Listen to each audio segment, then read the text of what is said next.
everyone. Thanks for joining me for another episode of the Horses Advocate podcast. I have with me Stephanie Brown Beamer, who is a client of mine, by the way, up in Long Island, New York, who is a bit fitter and a horse trainer. And we got talking about bits we have for a long time, knowing that bits are a way that you can communicate with a horse using your hands. And we all know that you have to have great teeth in the horse's mouth to make the bit work. And if you want to talk about that in the past, I have tons of podcasts on that. I want to instead focus on, yes, how important teeth are, but what are bits? Why are they used? Why is it important to fit the bit to the horse? And what you can do to improve your connection with the bit and how to use them properly. And if you go into this, the naming of 100 different bits that are out there, I'm sure they all have a certain task, like 2 bits in the mouth versus 1 versus, ports and broken snaffles and all this stuff. To me, it's just mind-boggling. So, Stephanie, welcome to the podcast. And why don't you first start off by telling everybody who you are and what you've done with bits, and then what you're going to tell us. So, Stephanie Brown Beamer. I started doing bit fitting about 10 years ago. I went over to the UK. I'm also a trainer, dressage trainer. Started out in Utah. So I've trained a little bit of every kind of discipline and taught every kind of discipline. My first mentor was a reining trainer. And the first person I worked for was an old cowboy. So I worked with a lot of problem horses and started young horses. And now am pretty much strictly dressage and training level through Grand Prix and show. I went over to the UK in 2016 and did the first ever bit and bridle fitting certification course through Lantra over there. So I had to go over quite a bit. And the course was designed by someone who actually worked for Neue Schule, which is a bit company, but she was their head researcher. And she's a scientist, so she developed this program and went through all kinds of different research, went through the history of bits, went through, what the first bits look like, and what different materials are and what the effect is on the horses, whether it be the first bits were made of bone or, then we went into wood, which sounds terrifying.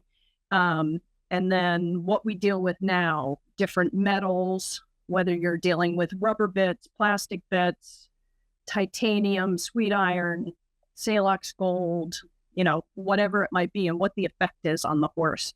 And then different shapes and conformations, whether it's a single joint, a double joint, different cheek pieces.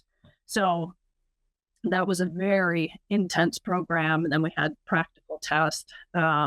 And so I did that in 2016. And I had already been bit fitting before that. I worked for Neue Schule for a short time before that, and started the bit and bridle fittings industry here in North America.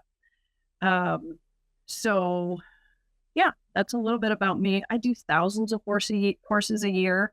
I am based in Long Island, but I go to Wellington in the winter season. And the majority of horses I do down there are doubles for dressage horses, getting more into the hunter jumper market as well. And then the rest of the year I travel throughout the country, coast to coast. Very, very heavy suitcases. Yeah, I can't even imagine. And really what I'm after is to try to find the right type of bit for each individual horse's conformation and sensitivities in their mouths. There's been a lot of research on the horse's mouth and just trying to figure out, the horses don't talk yet verbally. They talk to us in a lot of other ways. and just finding that particular bit that's going to be most comfortable for that particular horse. I was looking at your website, horsebyhorse.com, where I looked at the science. It's nice that you had a whole section on that, on how the metals were created and the differences between the metals and the physics applied in terms of pressure put on the bit and on the pole. I thought that was fascinating. So it's kind of objective data that you can look at instead of just, absolutely saying, well, bits apply a certain amount of pressure to the pole. We can now see that this bit does that pressure the pole versus others. I thought that was fascinating. Yeah. And there are people out there doing research. At one point, Neue Schule had a scientist and engineer on staff, and they came up with a rain pressure system. So someone could ride, and you could tell, there's an app on your phone, you can tell what the pressure is based on these sensors in the reins while you're riding, which is, we can gather way too much data sometimes, I think, because the horse gives us that feedback. But it was that particular piece of equipment was quite interesting, to be able to coach a student, like, look, we've got to get you a little softer on this side or that side, or how much they're holding both reins. Back in the 80s, when I was in vet school, there was a journal called VMSAC, which is Veterinary Medicine Small Animal Clinician. And they threw in tidbits of horses in there, which is kind of interesting. And somebody had done a fluoroscopy study of the horse's mouth with a bit in it. Fluoroscopy is basically x-rays, but they're videos, they're in motion. And they were fascinating to watch. Yeah. Can't find a study anywhere, but maybe you know something. Oh, I have that study. Oh, cool. Yeah. So I'll dig it up and I can send that to you. Oh, that'd be great. Yeah. So there's lots of research going on. Right now, there's a lot of research going on bridles. There was a study done last year on nosebands. So, there's actual stuff out there. Yeah. The study will surprise a lot of people because where you think the pressure is, it's not. The majority of pressure on the noseband is actually underneath. So we can't argue with research, they're as long as it's done correctly. Yes. So important. Yeah. So anyway, yeah. You want to talk about different types of bits, different mouthpieces versus different cheek pieces? Just give a little bit of a basic education on maybe a loose ring versus a fixed cheek and what the purpose is. Yeah, I'll be honest, as she's talking about these things, I'm going to fade away because it's so hard for me to grab onto it because I don't know how it actually applies. Like one sport thinks that this is a better bit, like in thoroughbred racing, everything's a D-ring snaffle, and that's why. Why? Do you know why? Yeah, why? Thoroughbreds tend to be super, super, super sensitive in the mouth. And so here's fixed cheeks versus loose ring, the idea behind them. So a fixed cheek is anything where, like a D ring, an egg butt, a full cheek, where the ring is fixed on the outside where the rein attaches, versus a loose ring that is loose, obviously, right? Where it's less stable, and fixed cheek creates lateral stability.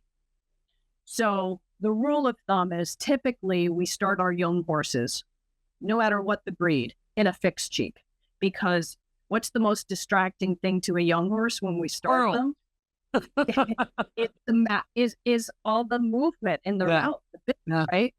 So with a fixed cheek, it quiets that down. Sure. Creates lateral stability. And I always say, everybody's felt this, basically, so you can go straight and turn. With a loose ring, you turn and the horse keeps going straight a lot of times, right? Because they don't know those things yet. So a fixed cheek helps keep them in the lines a little bit more. It keeps them listening, and you're able to communicate. Start your relationship with communication.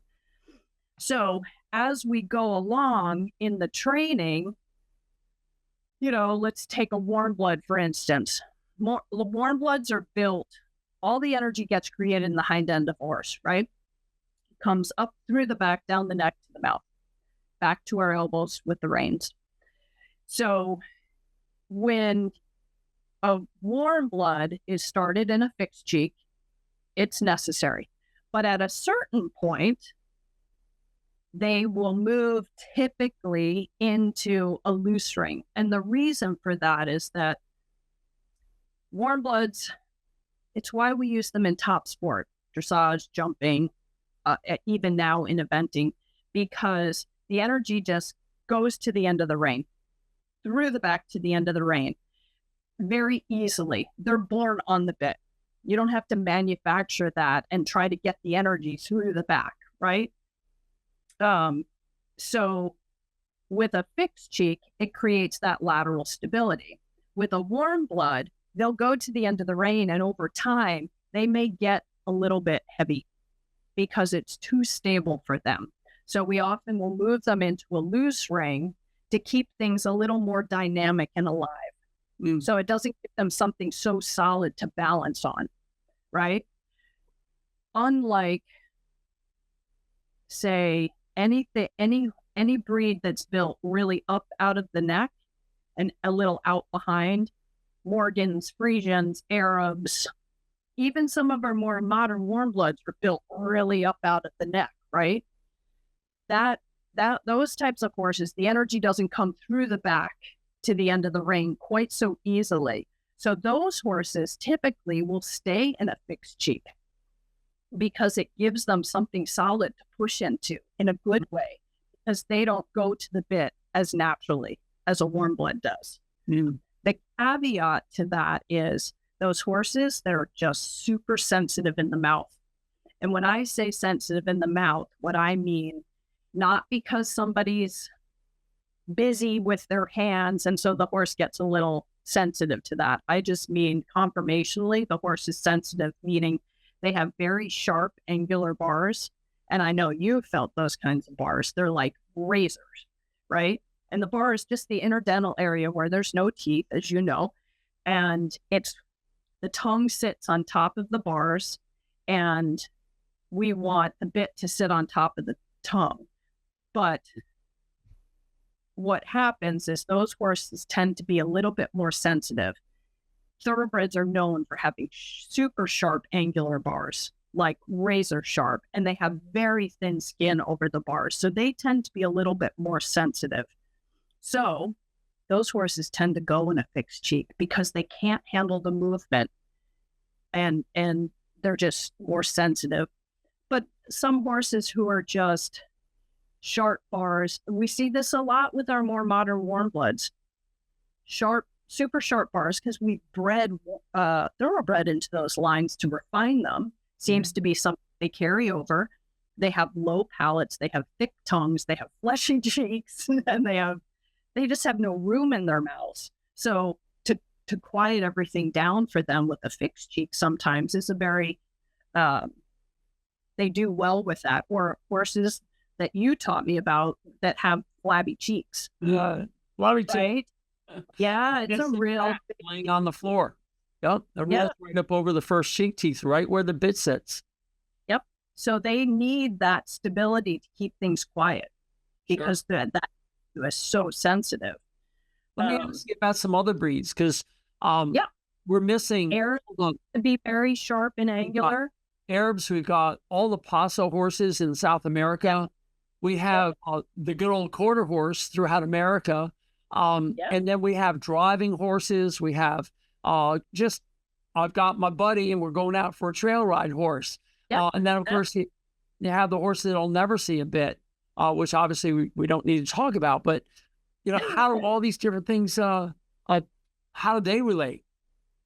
I mean, I can't imagine with the thousands of breeds that are out there and the thousands of personalities and the degrees of threshold of pain in all these horses, how do you approach horses to, step one, figure out who they are and what kind of bit they like?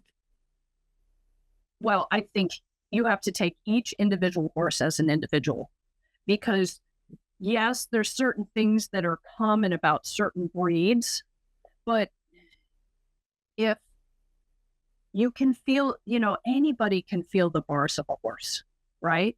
It's just the inner dental area where there's no teeth. And you just want to feel you know, how round the bar is versus, I don't know, how sharp the bar is. Yeah, Meaning, sure. I mean, you can feel it. Yep. How much tissue there is in the mouth. Like, just get to know, we've all learned over time how important it is to get to know your horse's legs so that you can feel if there's something different.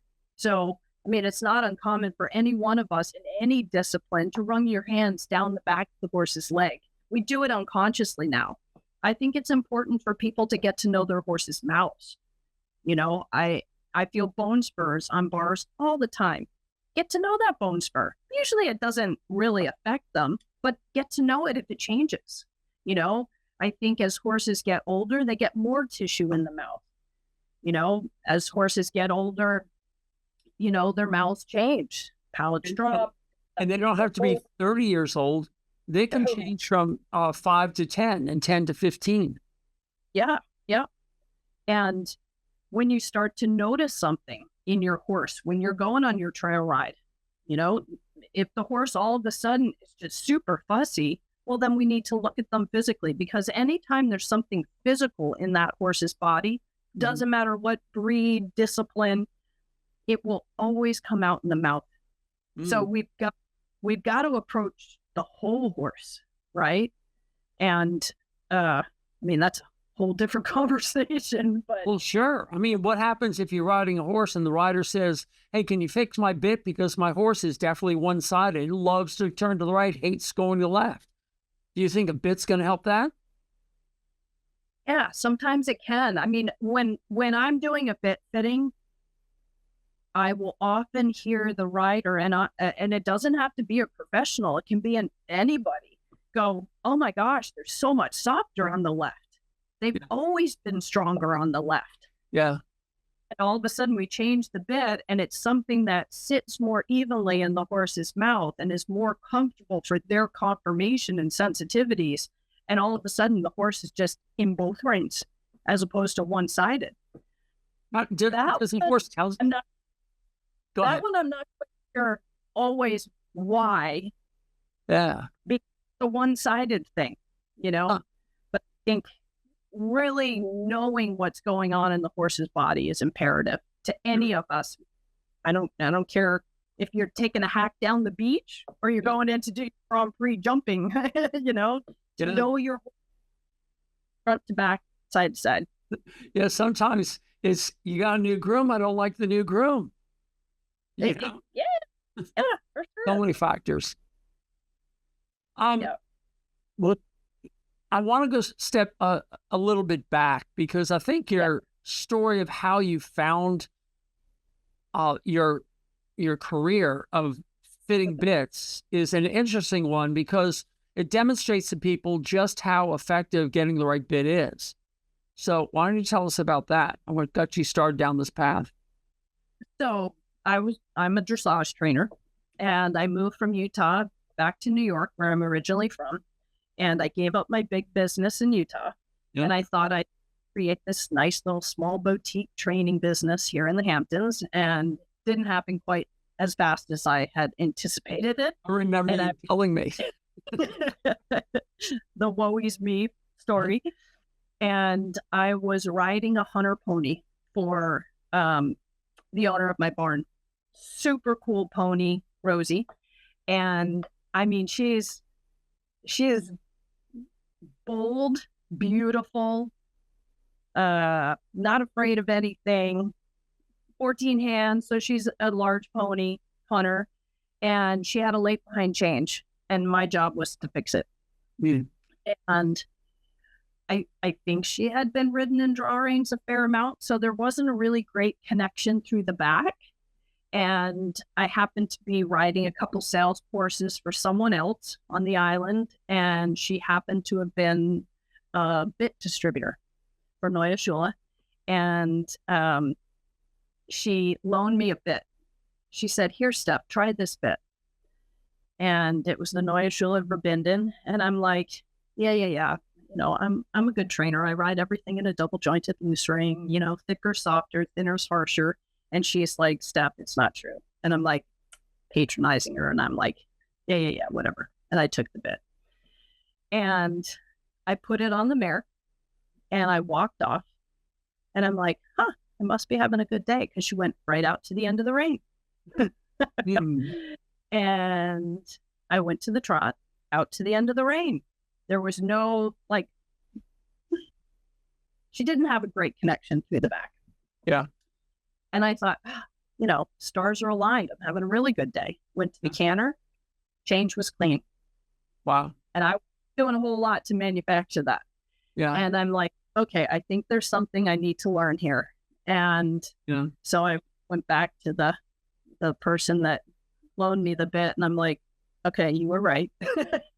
And teach me what there is to learn. And that was it. It was like, I have this knowledge now that myself as a trainer didn't have. And I felt like it's my job to share it with people for the betterment of our horses. Yeah. Like, I'm only going to train so many horses in my life. How dare I keep it to myself? Right. Like, I've got to share this. Everybody needs this information. So that's why the name of my business is Horse by Horse, because I'm going to make a difference horse by horse. Yeah. And if I can educate people, I can make a difference for more of them. So, so that's how I think there are a lot of people listening to this who have either had that experience or looking for that experience of finding that one thing that takes their horse from existing to thriving. Yeah. And, it could be food, it could be, medicine, it could be a lameness exam. But I think looking in the mouth, from my perspective as an equine dentist, is paramount, but it's useless if the bit is wrong. I mean, yeah, we have to look at each other as, all of us as a team. absolutely. And to me, bit fitting is like a lot of the other things out there. Some are good and some are bad. And how do you go about, walk me through, you've got a horse, and that horse, the owner or trainer says, "Look, I've got a problem with this horse. We've looked at lameness, we've looked at teeth, and now we're falling into bit," because I'm sure you're further down the list. And what do you do? How do you go about it? Do you watch your horse ride, be ridden? Do you ride the horse? What do you do? So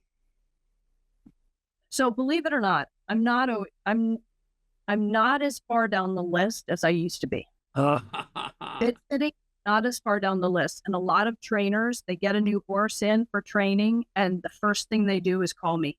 Or I've educated them enough now that they have their group of bits that they're like, okay, I'm going to try this. Yep. And they get that feedback from the horse. So when I do a bit fitting, I will evaluate the mouth without the bridle on, look and go through what I see based on the conformation and how certain things feel to me. I can tell a lot by how the corners of the mouth feel. Has the horse really been pursing their lips and they get a little tough? Sometimes you can almost feel like it feels like a wire in the commissures of the mouth. Or are they really loose, and I measure the mouth and it starts to give me some information about where we're going to go when we start trying bits. I watch the horse ridden and what they currently go in, because somebody can tell me what they feel and what they're dealing with. And I want this. I want it to be like this. It should be like this, or, oh, it's all fine. Some people are like, oh, no, it's fine. And because I'm also a trainer, I have an idea based on looking at the conformation of the horse and how they move, how they could move. And I can look at it and go, oh, that's how it feels. I don't know if that makes any sense, but when a horse is a little resistant in the neck, it's like, oh, if I don't have the base of the neck, I have nothing when I ride. So I can get how it feels to them and how the horse conformationally is put together, how it possibly could be moving, right? Right. And we start trying bits. And it's usually the first minute or so that's the most accurate assessment from the horse. So because I have an idea of what I'm looking at, the person's riding, and I'm asking questions the whole time. We have a radio on, I'm asking questions the whole time. I want their feedback because it starts to give me more information about what that horse is dealing with in their mouth. Yeah. And I have all the space in the world for where a rider's at and their ability. It's not for me to judge. I don't ever think it's for me or anyone else to judge where someone's at. Everybody's on their own journey and they get it on their timeline, not mine, right? Yeah. And so when we change bits, let's see, if it's not the right bit, the horse will drop its back. It'll go a little more out behind. It'll get a little flatter. That's kind of an extreme case, right? But if it's a better bit, sometimes you'll see the horse pick their back up, engage the hind leg a little more, and get really through the back and softer, like just lighter and softer, but it's immediate.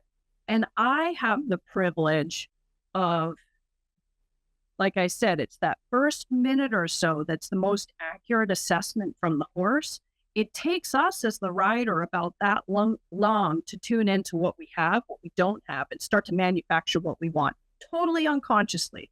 And I have the privilege of facilitating people listening to their horse in that first minute or so, like what the horse is telling them. And to me, like, it never gets old. Like, it is the most incredible experience to be able to facilitate that with people, to listen to the horse at that level. It's interesting. I don't know. I wanted to ask you what the definition of bit fitting was. And was it taking measuring tape and measuring and, and all, some math involved? And while I saw that there is, with, the mouth, obviously, to me, you've described what bit fitting is. You're fitting a bit to a horse's personality, to a rider's personality, and putting it all together. That's fascinating. There's so many components, right? So many. And then you take it from discipline to discipline, and it may change a little bit, from a dressage horse in a snaffle to a jumper, jumpers deal with a little bit more than a dressage horse is going to deal with as far as how that horse is going to manage their balance and how they're going to use themselves over that jump and how they bascule, how they land, how advanced is the rider, how do they land on the horse, and they may need a little bit of help to help them keep the horse better balanced. And it's not by force, it's just, and then we take it to a double bridle, which, is a snaffle and a curb bit, and how the horse gets parametered in their balance. That curb bit's not used to balance the horse. It's used to keep the horse in a parameter and I don't know, keep them in a box so that they can use themselves in a really through manner. Once you have a double bridle horse that you've trained up the levels in a correct manner, like there's no other, like it's an incredible feeling because it's harmony. You're not using anything for leverage and making the horse. You think it, and the horse is like, yeah, okay. You got to expand on this because I know nothing about bits. And I think most of the people who are listening to this don't understand bits the way you do. So you were saying with the double bridle, the horse is now in a container to now be free. And those two ideas conflict. So I think I know what you're trying to say. You're framing the horse into his most efficient motion. Or I'm not doing it. The horse, it's like, have you ever heard the concept of let the horse organize themselves underneath you? We don't want to organize around what the horse always gives us. Well, right there, that's perfect, because to work with a horse, you want a willing partner. You don't want to be the boss. But no. But no. there has to be a balance of mutual respect And communication. Absolutely. And there, you know, when horses are young, we set boundaries, like I see. make the wrong thing difficult, right? So they start to understand the boundaries. Yep. And then, like, you know, Ray Hunt, Tom Dorrance, like, somebody's got to lead the dance. Yes. And once there's somebody leading the dance, then we can dance together and be harmonious. Gotcha. Right? And so it has to be done right in a frame, or as you say, a container. I got it. And there's always those, look, it's not an easy thing to do. No. Like, it takes time and discipline and thought and education. And there's always going to be people that miss those steps. And then when you miss a step, it's like we have a training pyramid, right? And when you miss one of the levels of the training pyramid, it then becomes a little bit of force. But just because you miss it doesn't mean you can't go back and educate again, right? And fill in the holes. Right. I don't know. Maybe I'm going off on a tangent, but I think it's the same, like with a good reining horse or a good working cow horse, or, you know, I don't know if you've ever seen a really good bridle horse, you know, like the old vaqueros, how they trained those horses. You know, you train them in the snaffle first, and then you put a boselle on, and it's made of horsehair, and the boselle starts thick, and then you move to the thinner, and then, but the horsehair, you pick up on that boselle with your Makati reins, and it picks that horsehair, catches the horsehair on the horse you're riding, and they start to associate, because horses learn through association and repetition. When that horsehair picks up on their horsehair, they put themselves in a frame, they take a hold of the spade bit, they move it, and they drop it. And you drop the reins, they drop the bit. Yeah. Right? That's true bridle horse. That's true neck reining. It's not this stuff, because if you watch a good reiner, they don't pick up on those reins. You know, the horse is such an athlete. A good reining horse is just I love quarter horses. Like, I have this soft spot in my heart for quarter horses. Living in Utah, with horses per person, right? They're such athletes, and they're so strong. Like, those horses get themselves put together. You don't have to pick on those reins. And the guy who was my mentor in the beginning of my career, he's like, stop pulling on the reins. Stop pulling on the reins. You know, it's like they work off your seat. You have to train them to do that, association and repetition, but you don't pick up on those shank bits. That's not the purpose. You know, I think any shank bit has leverage, and it's not meant to be used in a strong manner. Anyway, well, I could go and get on my soapbox about leverage, and I'm not a big believer in. Well, it goes back to what we were saying. Leverage implies that you are demanding or dictating to the horse. Yeah. And there are a lot of people in a boss-employee relationship where the boss carries a big stick, and there's resentment.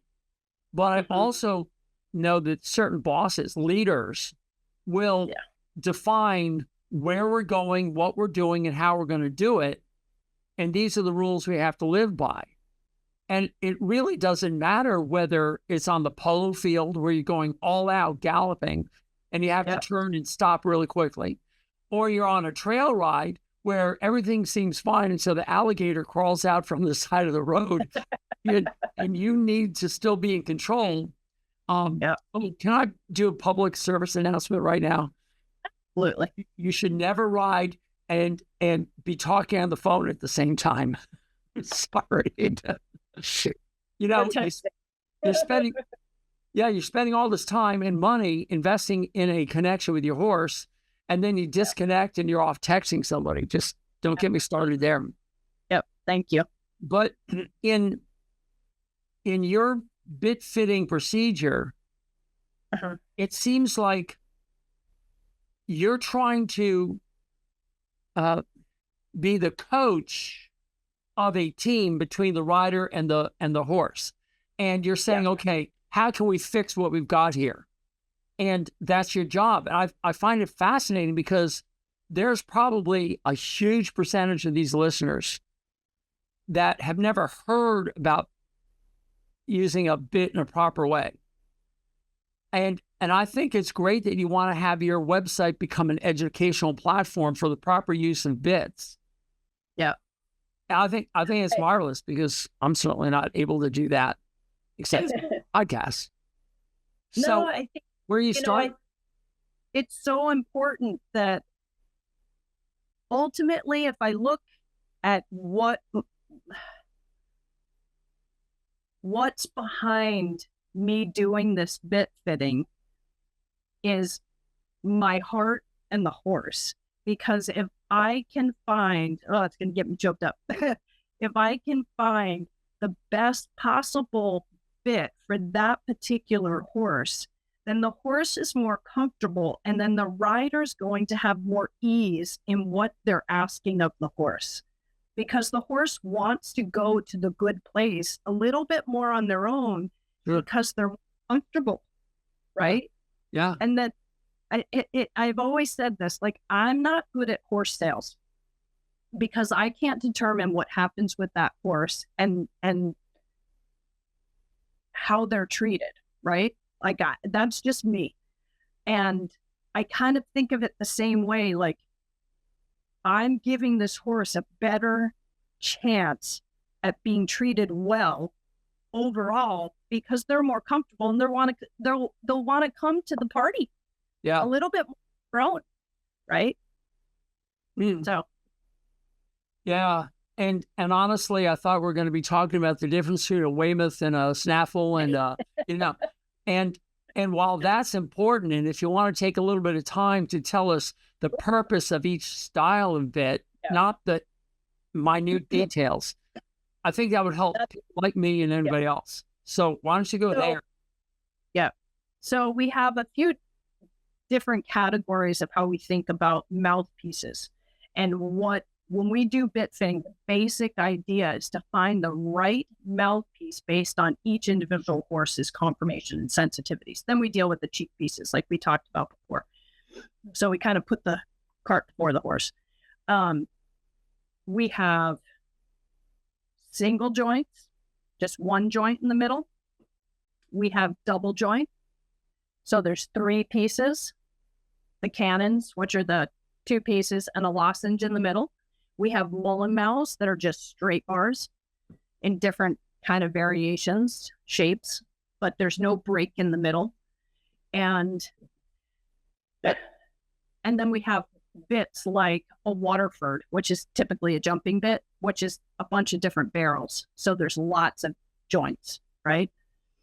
So when we think about a single jointed bit, so if we think about the horse's tongue, like the top of your hand, your wrist being the back of the hand, the end of the tongue being, our fingers being the end of the tongue.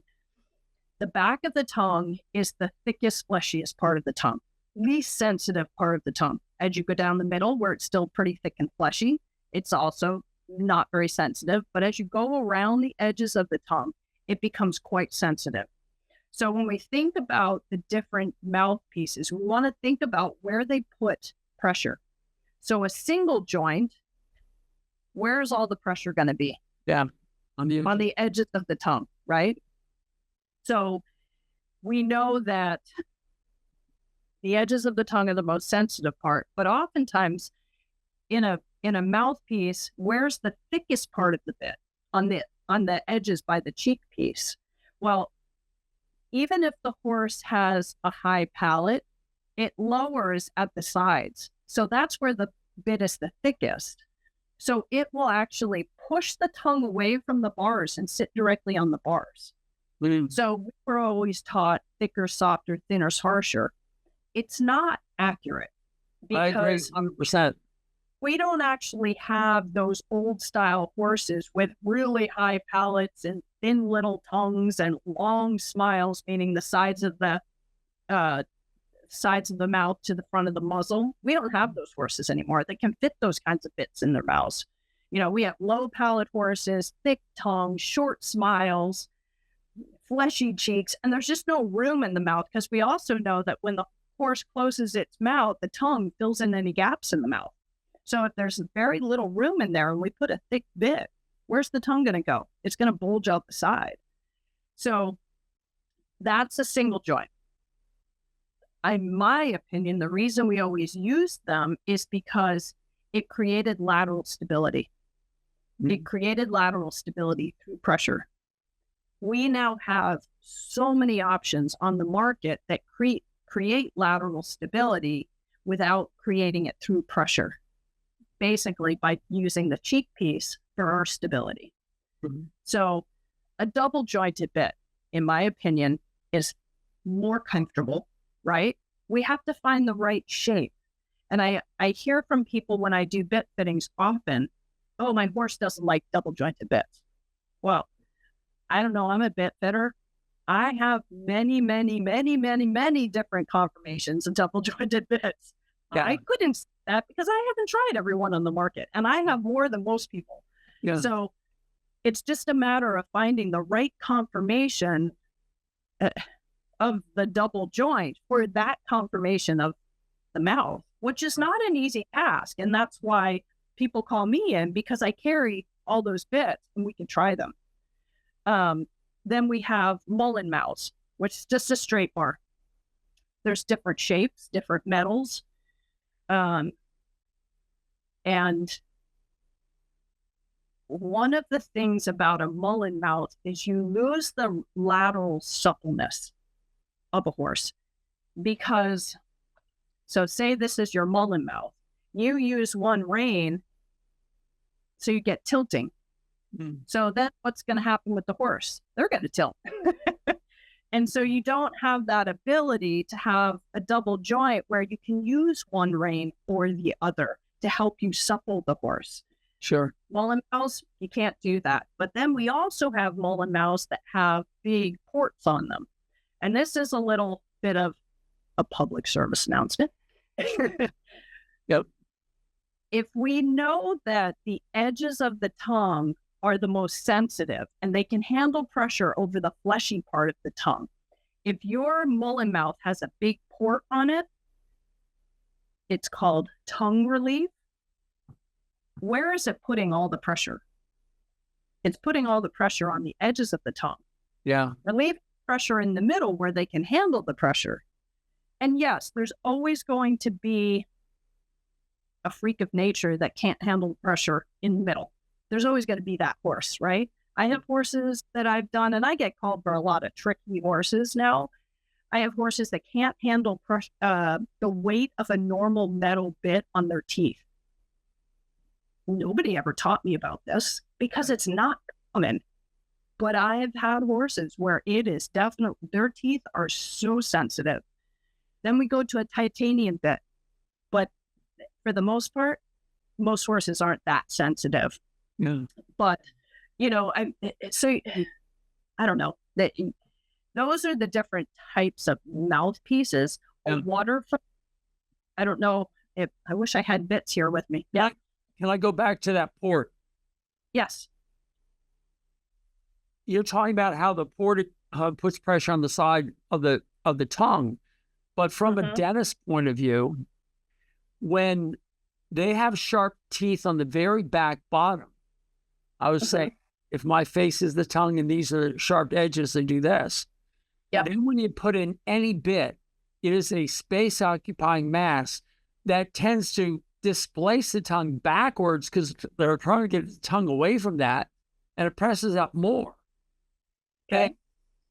When you file the very back bottom cheek teeth next to the tongue, make it smooth, the tongue can now rest back there safely. Now it's only dealing with the bit. So the port, I find horses are trying to get their tongue out underneath the port to get away from this.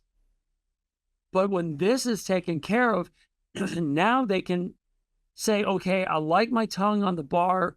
I like this bit. I don't like this bit because it's not trying to get away from the back.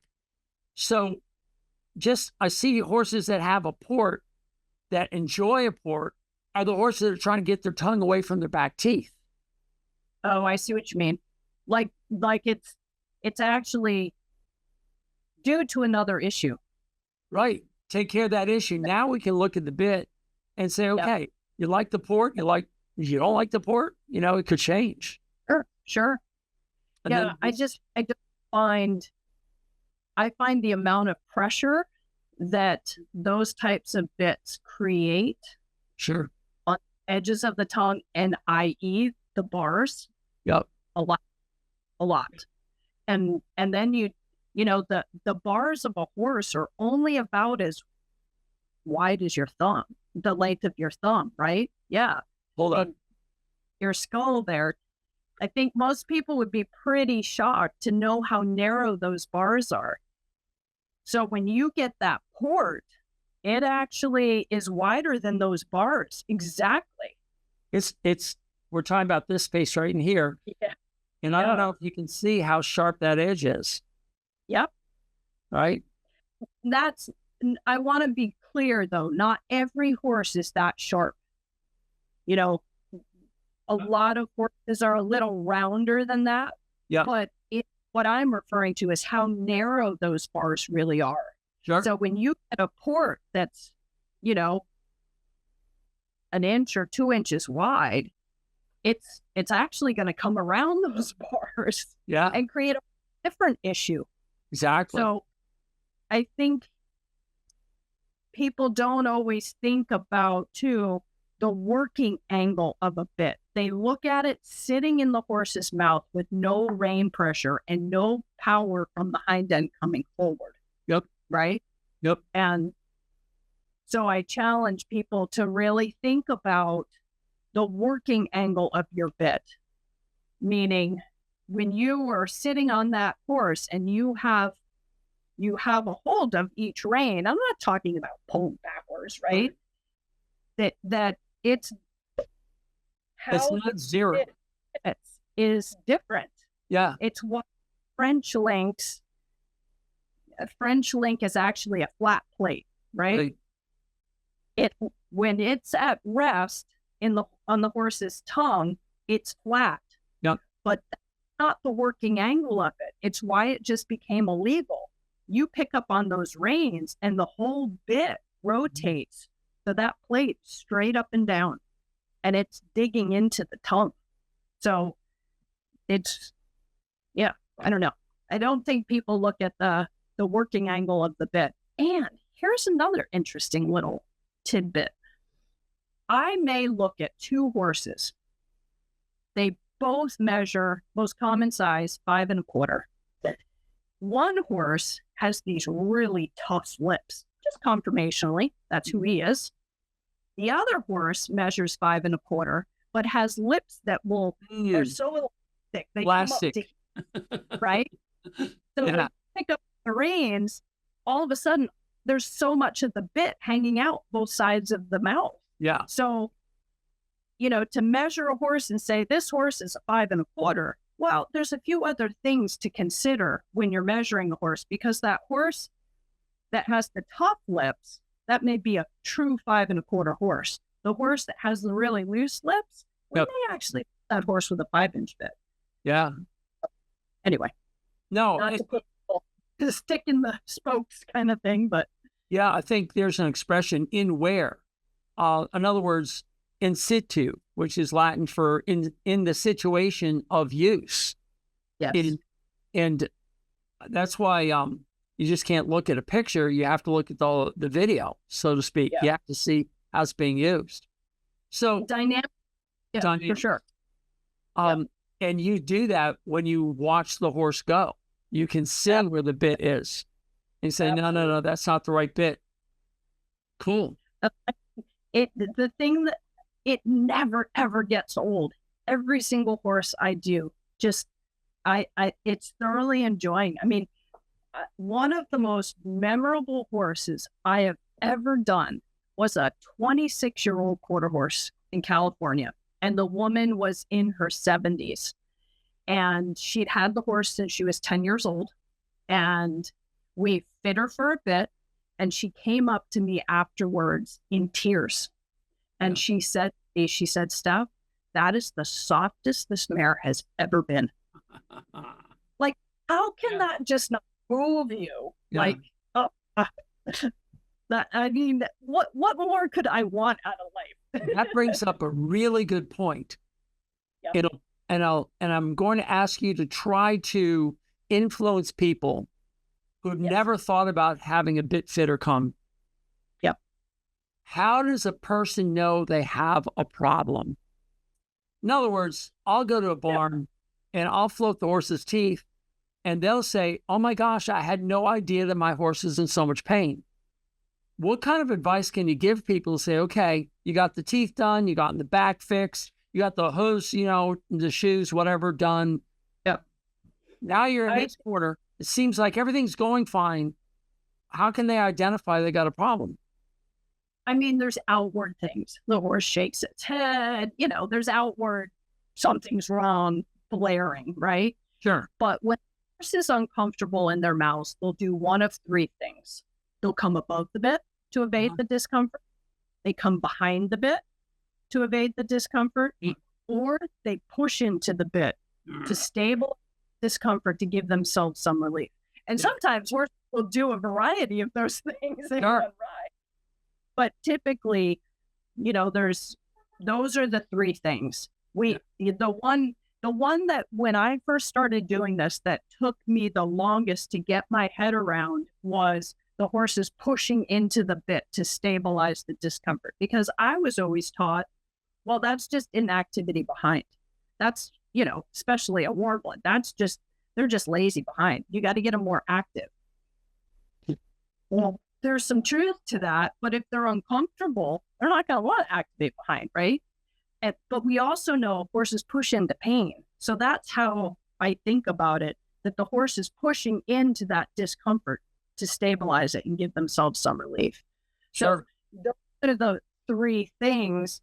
And I wouldn't always say that it's pain, but because I've trained a lot of off-breeds, Frisians, Andalusians, horses that can definitely come behind the vertical just naturally.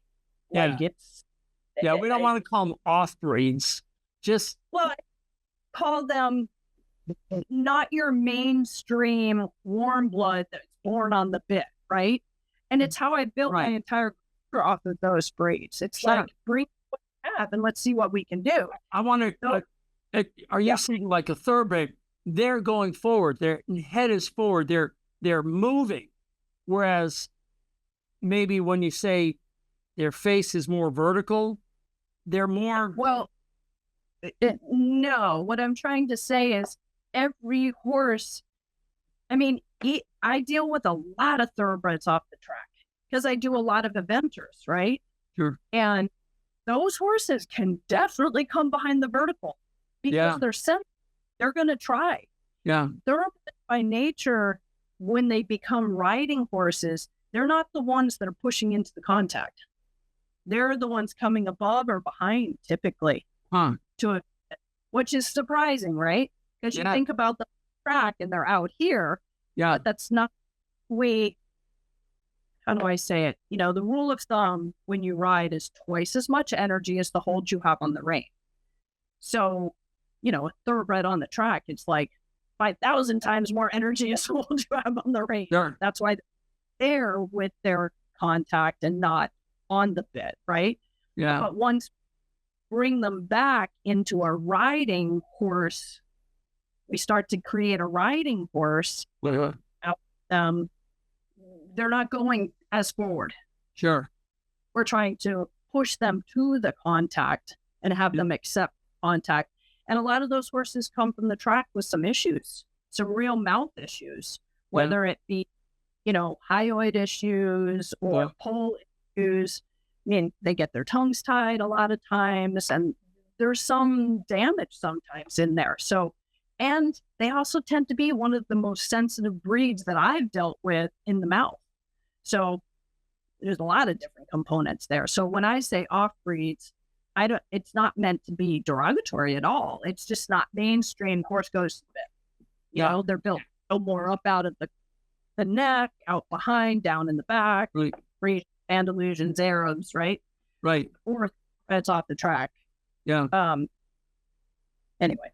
No, that's I just need that explained, because obviously you approach them a little bit differently. Yeah, because it's not always a pain issue as much as the energy doesn't move through the body the same way. So like a lot of those up out of the neck, down in the back, out behind breeds, they go better in an egg butt or a full cheek or a D-ring, as long as we have the correct mouthpiece, because it gives them something solid to push into in a good way. Yeah. I think, what do you think about confident horses versus not confident? What's the other? Insecure horses. Do you find that the more you can give the insecure horse confidence in that connection, the better they go? Well, yeah. Think about our young horses. Just think about it as simply as that. Young horses are not confident yet, and they're definitely not confident in the connection. So we ride them in a fixed cheek to give them that confidence. Like, here I am. Have you ever taken an insecure horse that's been, I'll put in air quotes, abused, meaning they've had the wrong bit in there for so long that's all they know? And do you bring them right to where they need to be, or do you stage them in 2 or 3 different stages? That's a really interesting question, because I rode a Grand Prix jumper a number of years ago. You know the horse. Okay. And super cool horse. And I wouldn't say he wasn't confident. He's a Grand Prix jumper, right? But he wasn't confident in the contact, in the bit. Like, he did not trust the bit, because he'd been ridden in some pretty horrific bits. Yep. Because he was so big, so strong, they had, whoever had ridden him in bits for more control. Yeah. And he just didn't trust the bit. I mean, when I saw the bit that he was being ridden in, and this is 10 years ago, this is very early on in my bit fitting career, right? I was pretty horrified. It was shaped, it's called a whistle bit. And it's shaped like the mouthpiece is shaped like an octagon. Oh, out of metal. So there's edges, right? Yeah. And the reason I call it a whistle bit is because it had holes drilled in it at different angles. Why? I have no idea. So if he touched that bit, because think about how sensitive the bars are and the tongue, if he touched that bit, he'd back right off it. And the idea was to keep him, because he was big and powerful. When he landed, if the rider wasn't right there to support him in takeoff, being balanced, and how they landed in their balance, he'd just land on his front end, right? So they were trying to get him backed off the bit, I would imagine. That's how I kind of thought about it. So I did actually work him,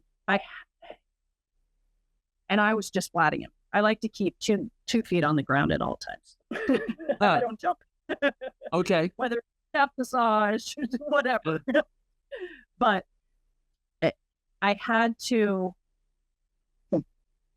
use bits in a way to gain his trust. Sure. Meaning, it was a process. First it was something that was super, super stable. that I was very much like, good boy, you got it, you good boy. And Yeah. he was probably one of the most, I would say, of any horse I've ever ridden, he wanted to please more than any horse I've ever sat on. Like he just had to do the right thing. But he was afraid.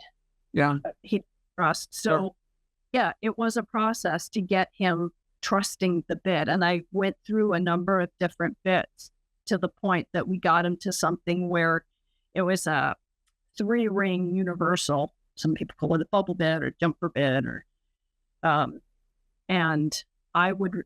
So the top ring is attached to the bridle. Middle ring is like a snaffle. Yep. And the bottom ring. So if you needed just a little bit more leverage, but it still moved. Yep. Does that make sense? Yes. The middle loose, right? Yep. So I would ride him on the middle ring on the flat because I'm just riding him, trying to get his dressage better, getting him better balanced. And then when his owner jumped him, she was tiny and he was big. She would jump him on the bottom ring so that when he landed, they were better balanced, if that makes sense. But the mouthpiece is the thing that I had to work him to the point where he trusted it and gained confidence in it. Yeah. I mean, his whole musculature changed. He went from a horse that was overdeveloped in his front end to a horse that was balanced front and back end. Oh, cool. Yeah. I don't know. Did that answer the question? Oh, yeah. How often do you find pathology in the mouth where you say, you need something more than a bit fitter? For instance, lacerated tongue, where it's only held on by a third of the meat. You mentioned the hyoid apparatus being damaged, or anything else that you can think of other than sharp teeth. Well, like I said, whenever there's something physical in the body, it always comes out in the mouth. Sure. And yeah, I'm a trainer. I kind of know, horses' hocks are sore. You can see that. So if we really, really can't make a difference in a bit fitting and I see something, I will mention, like, you might want to have your vet come and just flex them, make sure that there's nothing else going on in the body. I mean, typically the people that I do bit fitting for, they call me. I don't ever solicit business, right? They call me and they've already kind of gone through a lot. Yep. So they're already kind of a little bit aware of what's going on with the horse. It doesn't matter if it's a trail horse, a competition horse, or whatever it might be, pleasure horse. So they're already starting to look because they already get there's maybe something there. To be honest, I haven't seen a ton of horses with lacerated tongues, but I will tell you what I do see often is, and when I first saw this, I actually thought it was because the horse had cut its tongue. Yeah. And a lot of people think this. So horses will have some varying degree of a lump on their tongue, right? And what I often see is when a horse is uncomfortable in the mouth, like the tongue can be this thick, but they can cut the top layer and stick the back of it against the back of the bit. Yep. Or horses that retract their tongue, they stick it against the back of the bit, and the tongue is a muscle, and they build a big muscle lump behind the bit. That carries over into the jaw, the TMJ, the neck, and creates bracing, right? But what I have seen is years ago, I had a client in Utah who brought me a horse. She was a kid, had a little quarter horse, and she wanted to do dressage. And he was a cool little dude. He had been a stallion. I think he had been a reining horse, and he had been a stallion for a long time. And if you looked at his tongue, he had a line straight across his tongue. Yep. And I thought, oh God, somebody was really harsh with this horse and cut his tongue. Yeah. But now I see it. It's normal. It's normal. pretty normal, especially if the horse has been a stallion. Stallions will get this striation in the tongue, Yep. and it will actually fold over on itself. Yeah. I did a mare, a big drafty mare cross down in Maryland years ago, who had come from the Amish, so she had been a workhorse, and I'm sure had some type of a mullen mouth and was pulling, and her tongue, she had a big striation in the muscle, and her tongue actually folded over on itself. Yeah. So I see that. Yeah. And sometimes the stallions can be a little tricky to bit fit if they've created that, because then where a normal bit is going to sit and hopefully them not race is uncomfortable. Sure. I did have a hunter stallion like that a number of years ago, who, when we found a bit that he was more comfortable in, like going, where it put the pressure on his tongue, he wasn't comfortable with the tongue. Like, he was so used to it had become such a habitual thing to retract his tongue and stick it against the back of the bit, that because the bit sat in a different place, it was a little tough. But I don't know, that answer your question?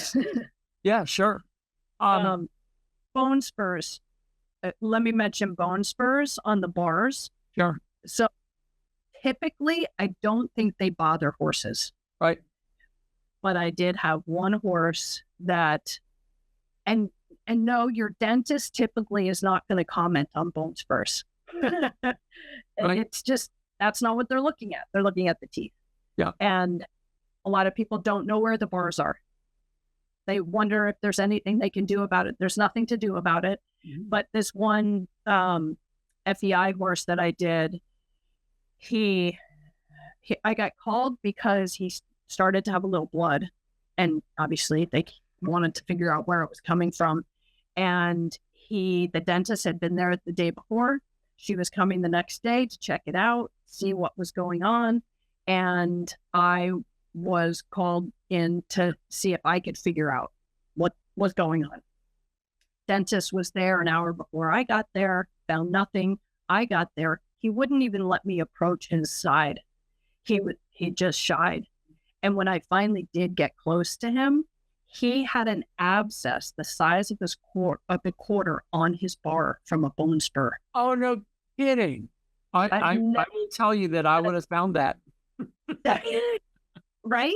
Yeah. And I have a hard time believing that between an hour when the dentist was there and I was there, that it burst. Yeah. I just, but it goes to show that dentist isn't necessarily, they get fixated on the teeth. Sure. And I get it. That's their job. That's your job. But speaking about teeth. Oh, go ahead. No, go ahead. Sorry. No, I was just going back to what I said earlier, like, get to know your horse's mouth. Yeah. Because you need to notice if anything's different, if they're swelling someplace, So we found holes inside lips packed with hay, and the owner didn't have a clue. We've seen horses where they're packing hay right up there, and the tongue's out moving and clean. People should know this. I think the gum disease, I think that is another very, very relevant issue. EOTRH. Yep. And I think, you and I have talked a lot about it, and I think it's something that as a trainer, I want to know about from the dentist. I want to be told as soon as they see it so that we can keep it at bay. Yep. And treat it to the best of our ability. Because once you start pulling teeth, it makes it very difficult. Yep. Well, but it's not that as much as they just are more sensitive in their mouths. Sure. So that, for them to accept the bit period and be a good riding horse is tricky. I think it's pretty easy to lift the lips and look and see the beginning stages of EOTRH. And you should ask your veterinarian to take a look, your dentist to take a look and show you receding gum line or tartar on the incisors, reddening or collar formation. It's pretty obvious. And it may be necessary to take x-rays to make you believe that it's going on. But while we're in the mouth, what do you think about, I'm going to ask you this question. What do you think about wolf teeth? I mean, I think they can cause discomfort for sure. And I see, well, like you, I see a lot of horses every year, right? And we definitely, like I said, I get called for a lot of really difficult horses with issues. Tricky things like, why is this happening? See if a bit's going to solve whatever, X, Y, or Z. And if we go through the whole bit fitting and there's no difference, there's been a half dozen times that I've said, I want you to have the vet take an x-ray, because I've had a couple horses that have had floating wolf teeth. One was a little Connemara stallion, and I mean, we just couldn't get him comfortable in the bit. It wasn't like he was naughty, but he just was not comfortable. Sure. And made it hard for the owner to progress him up the levels. And he was super talented. Right. She had him x-rayed, and he had a wolf tooth that was just floating in his gum. Moved it, no more issues. So just for the audience sake, wolf teeth are teeth that are being phased out over time. There's up to 4 of them, 2 on the top and 2 on the bottom. They exist usually right next to the first cheek tooth. They can be inside, they can be outside, they can be more forward, almost look like a canine tooth in that interdental space. Instead of being straight up there we go. They can lay flat and be covered with tissue. They call them blind wolf teeth. And also you can have wolf tooth fragments from where someone's tried to take the wolf tooth out and a piece remains, which sounds like what you had on that one. And they can be extremely painful. Do you ever have horses that you fit a bit to that have wolf teeth and they do so much better with your bit and there's no problems? At least let's just tell you where I'm coming from. I'm finding that less and less horses need their wolf teeth removed, and more of them need a good floating job and a good fitting bit. So that's... To be honest with you, I don't often see wolf teeth. Sure. Because when they're yearlings, typically they get taken out. Yep. I mean, that's one thing we do. Yep. But I don't see them very often. So I did a horse yesterday. A dressage horse, and they told me, so the trainer was there and her boyfriend, who's a vet, he's a veterinarian, and he was there. And they told me that between the dentist and this horse's normal vet, they had been in a conversation that he had one wolf tooth on top, and there was a debate of whether or not to take it out. Yep. If they hadn't told me that he had it, I wouldn't have known, because he was so easy to bit fit. Yeah. Like, mouth was just relaxed and quiet and closed, and the tongue was just setting in his mouth, nice and relaxed, lips closed. Like there was nothing that was evasive about the contact. Yep. So I was just like, I don't think it's affecting him, because if he's not comfortable in his mouth, he'll let us know. He won't just have what I'm looking for in the horse's mouth is the tongue is relaxed, the lips are closed, the jaw's relaxed, the neck's relaxed. And he was all of those things. When I say there are 2 to 4 wolf teeth, there could be 1 to 3 to 4. But when you have 2 on the bottom, which is not common, I see them in Shetland ponies, in asses, and in thoroughbreds. And they can be really significant wolf teeth. They're O's coming out if you're going to put a bit in, because that's where the bit lies. So I always take them out. But the upper wolf teeth... I didn't hear you. I don't do a lot of bit fitting on Shetlands, and I don't do a Or lot of bit asses. on asses, on mules. Right. Not I haven't, but I would agree with you. If they're on the bottom, Out they come. probably come out. Yep. On the top, I haven't really seen it Yeah. affect them too much, because the bit doesn't actually, there's no pressure on the top jaw from Yep. a bit, Exactly. right? Yep. Yeah. Unless it's a little fracture piece like you mentioned, and it's Sure. painful. Yeah. So Yep. as we wind this podcast down, because we've been going at it for over an hour, We can keep going, right? what ideas can you give to the group of riders that have never thought about this, or don't even have this possibility where they are? They live in the middle of nowhere. They don't have access to money, let alone talent to take care of this. And people listen to this podcast worldwide, which is such a blessing. I'm so humbled and grateful. What do you say to people who are do-it-yourselfers? Are there any basic rules of thumb that you can help some horse owners with without giving up your profession?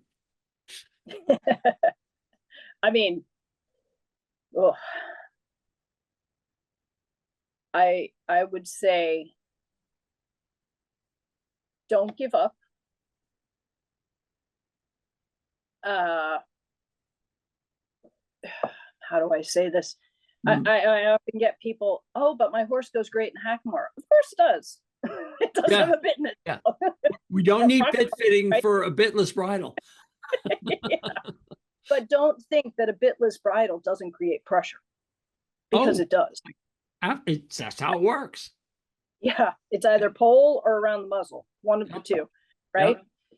Yep. I have a few go-to bits that the majority of horses are typically comfortable in. But I'd say, we've talked about loose ring versus fixed cheek based on conformation. I think that's very valid. Yep. If your horse is built up out of the neck, typically a fixed cheek and egg butt. If your horse is not, it's built kind of out of the shoulder and down to the bit, loose ring. I always think double jointed bits are more comfortable for the horse than a single joint or a mull and mouth. We're talking generalizations, right? Well, absolutely. How about noseband? How tight? How far back do you put the bit? How many wrinkles? Things like that.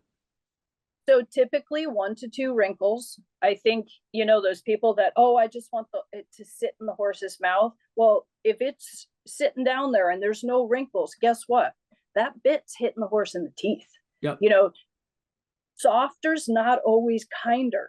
It's like the person that arrives to their bit fitting and their noseband is gaping. They're so afraid of having it too tight that what's on the flip side of that is it's just moving around every time the horse moves. That's distracting. So that noseband study, it's good, because basically what it says, we all know you do not want a crank noseband. I mean, you want to get me angry, show me a tight noseband on a horse. I don't agree with it, because if there's an issue in the mouth, the more you crank that noseband, the more you make it a habit and exasperate the problem. There's something going on in that mouth, right? Let's get that figured out. But the study, kind of the gist of it is whether you can fit 1 or 2 fingers, or I think up to 3 fingers, there's no difference in how it is for the horse. Yeah. And, the facial nerves and all of this, as long as your noseband's not too tight, it's not going to affect them. Finger tight is great. So did that answer that question? Yeah, I think if everyone goes to horsebyhorse.com, especially when you go down to the bottom information, you have bidding advice, the science, the engineering process, and the evolution of design. That will help you a lot. The Bridle to Fit Sizing Guide is a PDF that you can look at. So there's a lot of information, and I think you told me before we got on this podcast, you're revamping your website to really address more education so people can get this education. But like everybody out there, you might not be able to float your horse's teeth, and you'd like to hire somebody who knows how to do it. It may not be possible. I don't come to your area. You can't find anybody in your area to do it. Ditto with a bit fitter. So you have to do, now that you're educated in the fact that fitting the horse to the proper bit is important, don't just take grandpa's bit out of the attic and throw it in your horse and say it's going to work. It worked for him. It will work for me. Sure.